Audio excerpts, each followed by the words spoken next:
আসসালামু আলাইকুম, আশা করি সকলেই ভালো আছেন। আসলে আমরা অনেক সময় অনেক কিছুই আনবক্স করে থাকি।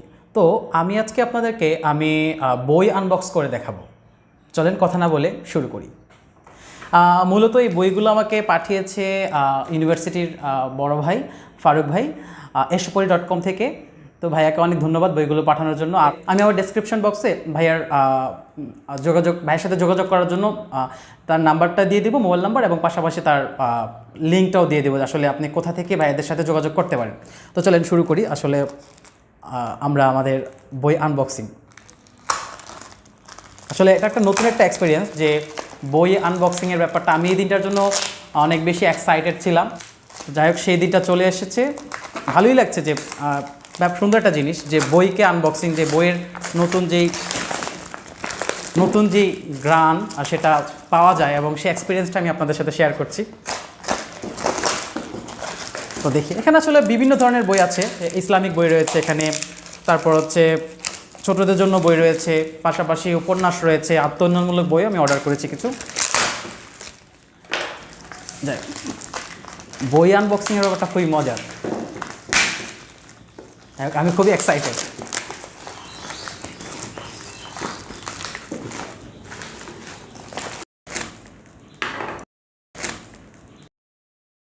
নতুন বই, আসলে নতুন বইয়ের ব্যাপারগুলো না আসলে অনেক মজা। আমি আস্তে আস্তে একটা একটা করে আপনাদেরকে দেখাবো। আমি সবগুলো বই নিয়ে নিচ্ছি। তারপরে এখানে কি কি বই রয়েছে বা কয়টা বই রয়েছে, এখানে প্রায় 20টির বেশি বই রয়েছে। তো আমি এগুলো আপনাদের সাথে শেয়ার করব।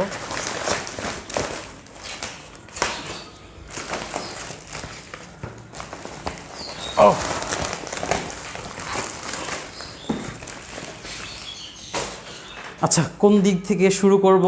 আচ্ছা, এই দিক থেকে শুরু করি। আচ্ছা, আমি এগুলো একটু সাইডে নিয়ে নিচ্ছি।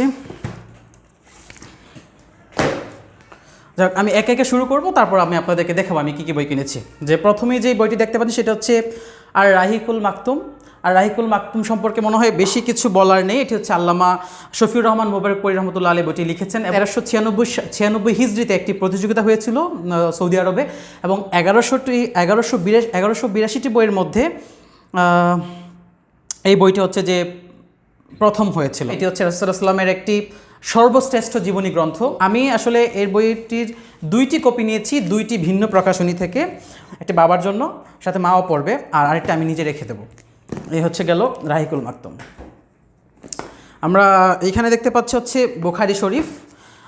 এখানে আমি 2টি খণ্ড অর্ডার করেছিলাম। তো এখানে হচ্ছে মূলত 8ম খণ্ড এবং হচ্ছে প্রথম খণ্ড, এই 2টা খণ্ড, মানে প্রথম খণ্ড এবং 8ম খণ্ড, এই 2টা খণ্ড আমি অর্ডার করেছি।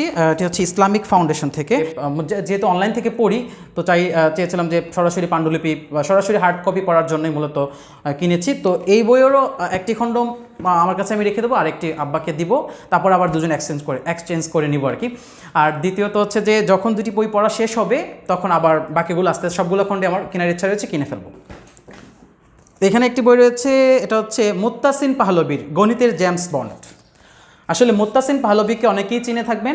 তিনি হচ্ছে যে গণিত নিয়ে ভিডিও বানিয়ে থাকেন, হচ্ছে বুয়েটে পড়াশোনা করেছেন। তো ওনার যে গণিত নিয়ে ভিডিওগুলো আমার কাছে অনেক পছন্দের, বা আমার কাছে খুবই ভালো লাগে। বইটি আমি কিনেছি আমার ছোটো ভাইয়ের জন্য, ও ক্লাস 7-এ পড়ে। তো ওকে আমি এই বইটা পড়তে দিব, তবে আমিও একবার পড়বো বইটা, কারণ গণিতের ট্রিক্সগুলো জানা থাকলে খারাপ কি, ভালোই লাগবে। এটা হচ্ছে গণিতের জেমস বন্ড। এইদিকে আমরা একটা বই দেখতে পাচ্ছি, সেটা হচ্ছে যে বাংলাদেশ রক্তের ঋণ। এটা হচ্ছে একটা ইতিহাসের গ্রন্থ। এই বই সম্পর্কে আমি আপনাদের কি বলবো, আমি বেশি করে কিছু বলবো না, তবে এই বইটা আমি কিনেছি কেন আমি একটু জাস্ট ব্যাখ্যা দেবো। এই বইটা প্রথমত আমি PDF পড়েছিলাম, তারপর আবার এর হার্ড কপিও এক এলাকার ছোটো ভাই থেকে নিয়ে পড়েছিলাম। তো এই বইটা আমার তার এখনও ফেরত দেওয়া হয় নাই।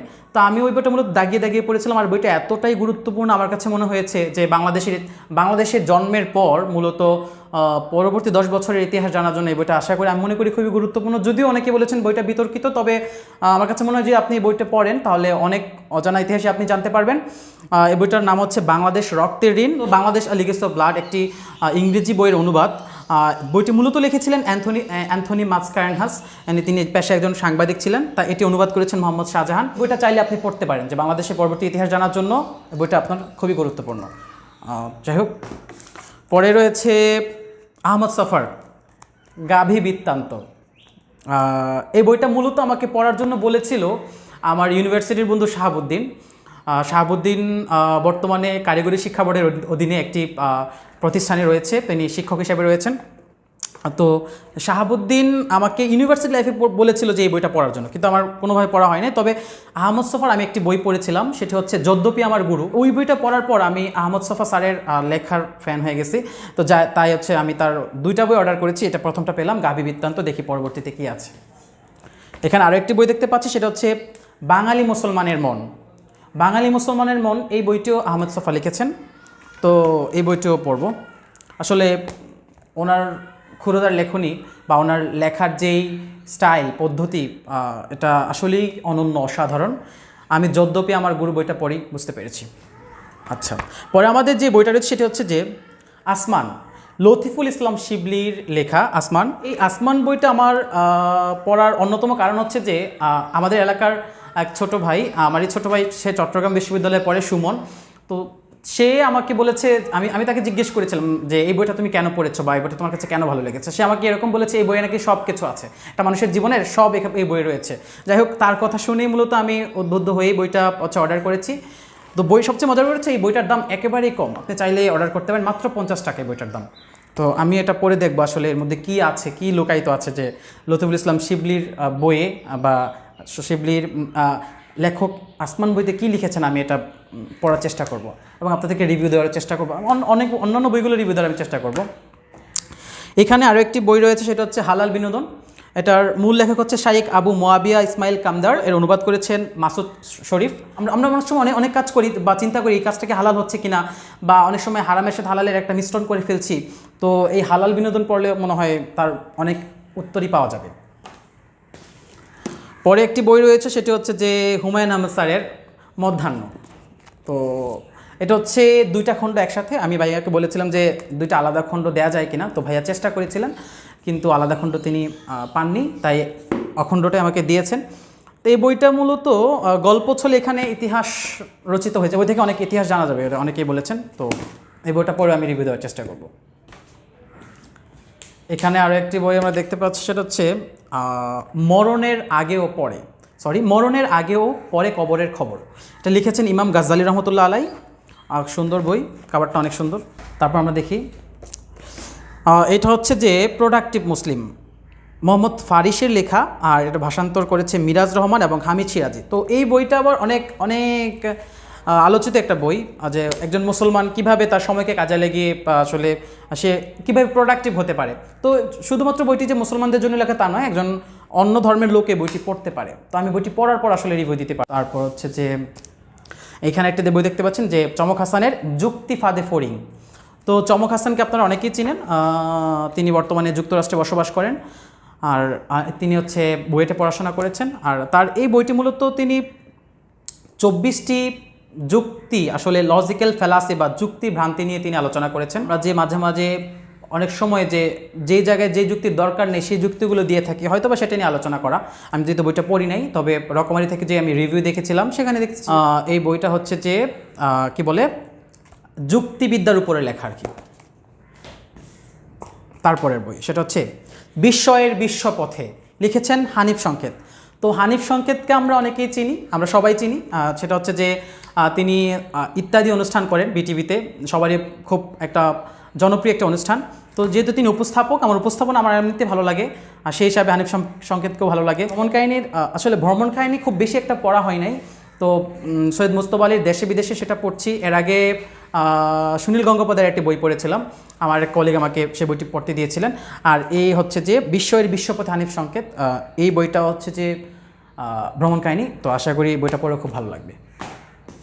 তারপরে একটা বই হচ্ছে মামলার সাক্ষী ময়না পাখি, শাহাদুজ্জামানের। এই বই আসলে প্রথম আলোর বর্ষসার একটি বই হয়েছিল 1425 বঙ্গাব্দে। তো এখানে এই বইটি আসলে আমি জানি না বইটা আসলে কী নিয়ে লেখা, তবে বইটা খুব আলোড়ন সৃষ্টি করেছিল এবং খুব রেটিং ভালো দেখেছি অনলাইনে, সেই হিসাবে বইটা অর্ডার করেছি। তারপর একটা সেটা হচ্ছে ইট দ্যাট ফ্রগ। এটা মূলত একটি ব্রায়ান ট্রেসির আত্মোন্নয়নমূলক একটি বই। আমি এগুলো পড়ার চেষ্টা করি এবং সেগুলো আমার স্টুডেন্টদের মাঝেও সেই ব্যাপারগুলো শেয়ার করার চেষ্টা করি। তো সেই হিসাবে এই বইটা কিনা, এই বইটার ইংলিশ ভার্সনটা আমার পড়ার ইচ্ছা ছিল, তবে আমি ভাইয়াকে বলতে ভুলে গিয়েছিলাম। তাই যাই হোক, ব্যাপারটা আসলে বাংলাটা পড়লেও খারাপ হবে না, আমি পড়ে আসলে দেখি। তারপর আমরা যে বই হাতে পাচ্ছি সেটা হচ্ছে একটি ব্রিটিশ গোয়েন্দার ডায়েরি। এটি ইসলামের বিরুদ্ধে ষড়যন্ত্রে নিয়োজিত, মূলত আসলে ইসলামের বিরুদ্ধে বিধর্মীরা কীভাবে ষড়যন্ত্র করছে এটা নিয়ে মূলত এই বইটি মনে হয় লেখা হয়েছে, যা কভার পেজ দেখে বোঝা যাচ্ছে। বইটি পড়লে বোঝা যাবে আসলে কী লেখা এখানে আছে। তারপরের বইটা হচ্ছে যে মুসলমানদের পতনে বিশ্ব কী হারালো। তো এটিও একটি সাইয়েদ আবুল হাসান আলী নদভী রহমতুল্লাহ আলাইয়ের একটি খুবই পপুলার একটি বই। আসলে মুসলমানদের ইতিহাস ঐতিহ্য আগে কীরকম ছিল বা তারা কিভাবে তাদের ইতিহাস ঐতিহ্য ক্রমে ক্রমে হারিয়ে ফেললো সেগুলো নিয়ে এখানে আলোচনা করা হয়েছে। তা মনে হয় বিস্তারিতভাবে জানা যাবে এই বইটি পড়ার পর। সবশেষ আমার হাতে যে বইটা সেটা হচ্ছে রৌফুল আলম স্যারের বাংলাদেশের স্বপ্নচোখ। আমি কয়েকদিন আগেই একটি বুক রিভিউ দিয়েছিলাম, সেটা হচ্ছে যে একটা দেশ যেভাবে দাঁড়ায়, সেটা হচ্ছে রৌফুল আলম স্যারের। ওনার বই আমার পড়া, ওনার লেখা খুবই ভালো লেগেছে। উনি বাংলাদেশের শিক্ষা ব্যবস্থা নিয়ে চিন্তা করেন, বাংলাদেশের তরুণদের নিয়ে চিন্তা করেন, স্বপ্ন দেখেন। তো সেই হিসাবে এই বইটা আমি, যেহেতু ওই বইটা আমার ভালো লেগেছে, সেই হিসাবে এই বইটা অর্ডার দেওয়া। দেখা যায় বইটা পড়লে হয়তো আপনাদের আমি রিভিউ দেওয়ার চেষ্টা করব। ওই এতগুলো বই একসাথে পাওয়া, এটা অনেক একটা মজার একটা ব্যাপার, যে খুবই আলাদা একটা ফিলিংস কাজ করে যে অনেকগুলো বই যখন আপনি একসাথে পাবেন। এই বইগুলো আমি আস্তে আস্তে পড়ে আপনাদের সাথে বইগুলো রিভিউ দেওয়ার চেষ্টা করব আপনাদের কাছে। তো that's all for the timing. সবাই ভালো থাকবেন। Thanks for watching this video. আসসালামু আলাইকুম।